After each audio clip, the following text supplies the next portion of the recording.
자, 이번에는요. 두 명의 인물이 사진과 함께 준비되어 있습니다. 그리고 관련 기사들이 뒤에 또 역시 준비되어 있습니다. 첫 번째 인물 이춘재입니다. 어제 경찰이 사건 자체에 대해서 전체적으로 이제 조사를 했죠. 그 내용을 좀 발표했어요. 내용 보겠습니다. 34년 만에 끝난 살인의 추억, 화성 연쇄살인 수사 종료가 됐습니다. 이춘재는 사이코패스. 결론이 이렇습니다. 사이코패스였다. 여기 보시죠. 이런 범죄입니다. 살인, 그리고 또 뭐 최종 확인됐답니다. 전역 후에 욕구 불만 상태에서 범행이 시작이 됐다. 그래서 뭐 건수가 너무 많습니다. 그리고요, 원래는 이거 이상의 건수가 있는데 뭐 피해자 확인이 쉽지 않고 이런 것 때문에 또 빠졌어요. 그렇다면 실제적으로는 훨씬 많을 수도 있는 겁니다. 그러나 일단 파악된 거는 이 정도로 수사가 됐고 종료가 됐습니다. 기사 하나 더 보겠습니다. 34건 성폭행 14명 살해 이춘재 무료에서 범죄를 시작했다. 경찰이 사이코패스로 보는 이유입니다. 여기도 있어요. 미안하다고 하면서 자기 걱정만, 타인 고통을 못 느끼는 사이코패스다. 이런 얘기입니다. 자, 그럼요. 이 주제를 다룬 영상들을 하나로 묶었습니다. 영상톡 보겠습니다.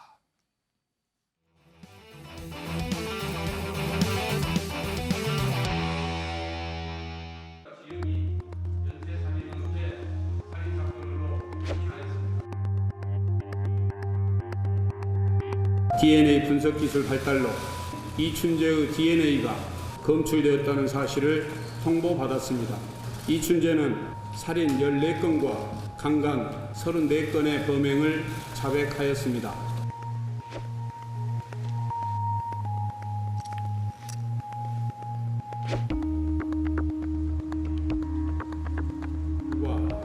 이춘재는 내성적인 성격으로 자신의 삶에서 주도적 역할을 하지 못하다가 욕구 불만의 상태에서 성범죄를 저지르기 시작한 것으로 분석되었습니다.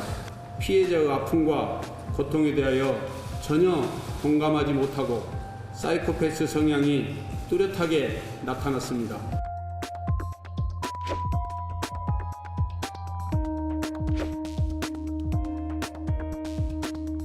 당시 경찰은 총 3차례에 걸쳐 이춘재를 수사했으나 구체적인 증거가 없다는 이유로 혈액형 및 형태적 소견이 상이하다는 감정 결과로 족적 길이가 일치하지 않는다는 이유로 용의선상에서 배제되었습니다.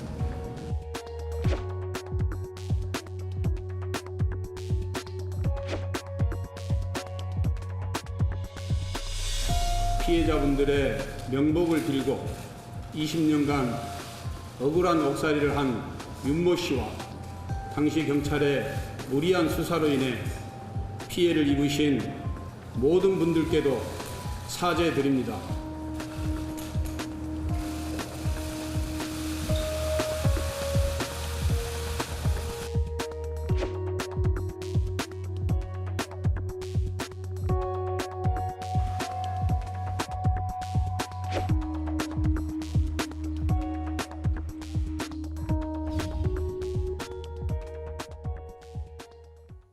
자, 미제 사건은 종료가 됐어요. 그러나 그 과정에서 정말로 억울한 분이 있었잖아요. 그 내용입니다. 보시죠.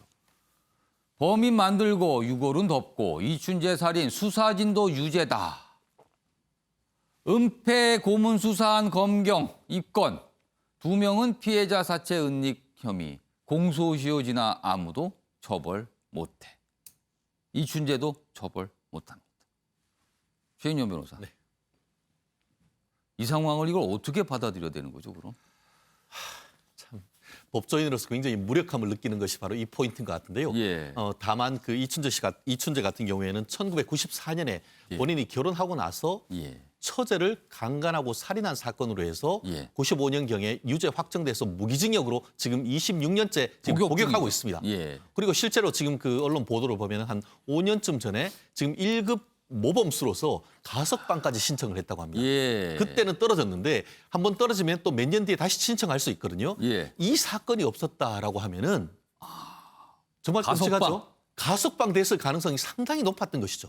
아마 해외 같은 경우에는 무기징역을 하면서 예. 가석방 없는 무기징역을 선고하지만 우리나라는 그런 케이스가 그렇게 없습니다. 결국 지금 무기징역이라고 했지만 한 30년 정도 되면은 실질적으로 지금 가석방 되는 케이스가 왕왕 있는 것으로 알고 있는데요.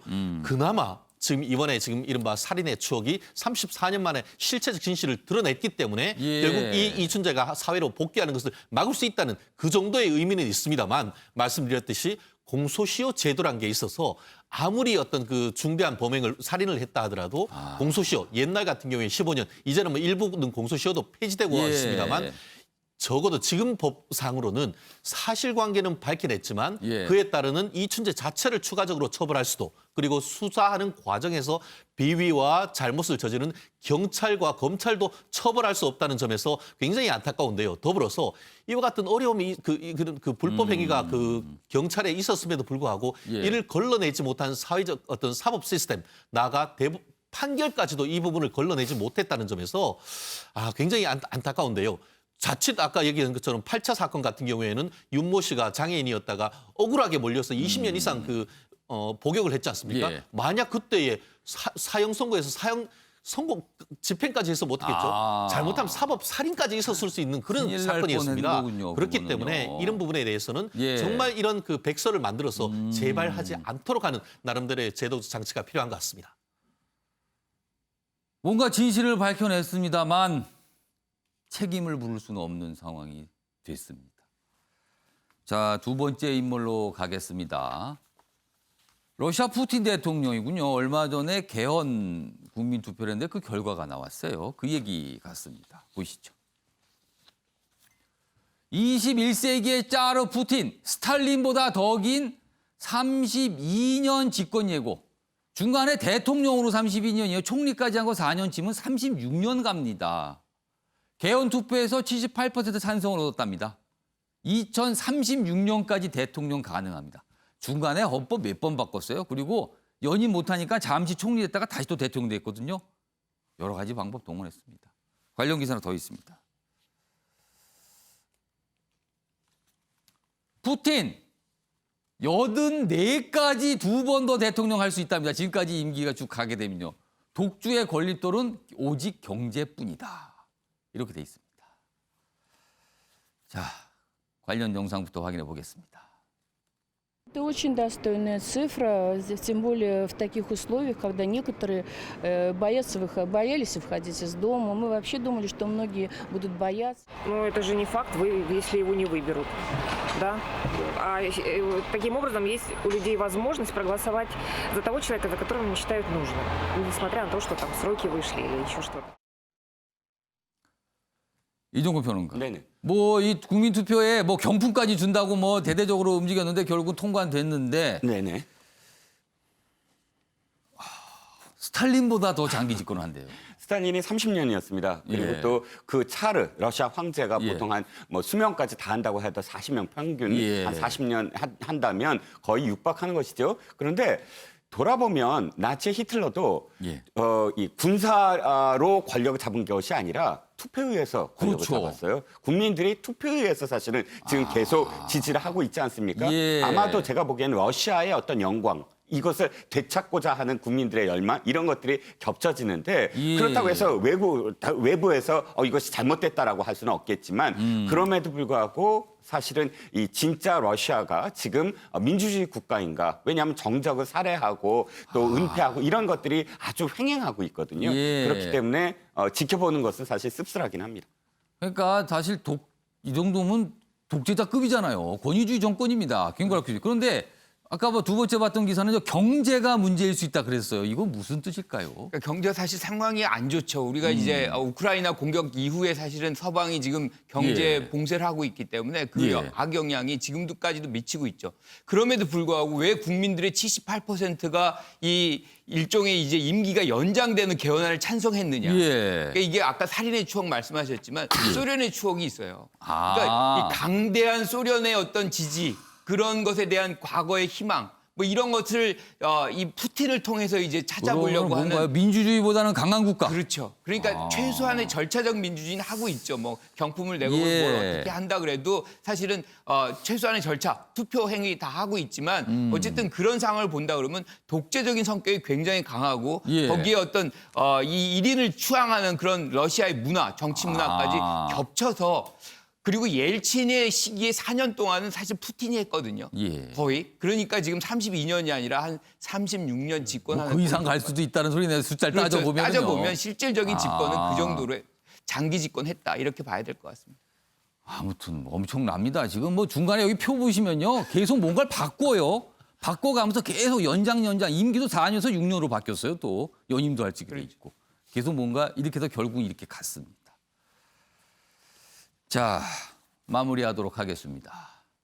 노 마스크로 버티던 트럼프 미국 대통령이요. 이제는 마스크 착용 대찬성한다 이렇게 얘기를 합니다. 여론 악화에 그리고 급증하는 코로나 확진자에 마지못해 내놓은 거란 시각이 많은데요. 진즉에 본인이 솔선수범해서 마스크를 썼더라면 미국의 코로나 상황이 지금보다 나았을지도 모릅니다. 어떤 일이건 때를 놓치면 이를 그르칠 수 있다는 걸 다시 한번 알려주는 것 같습니다. 시청해주신 여러분 고맙습니다.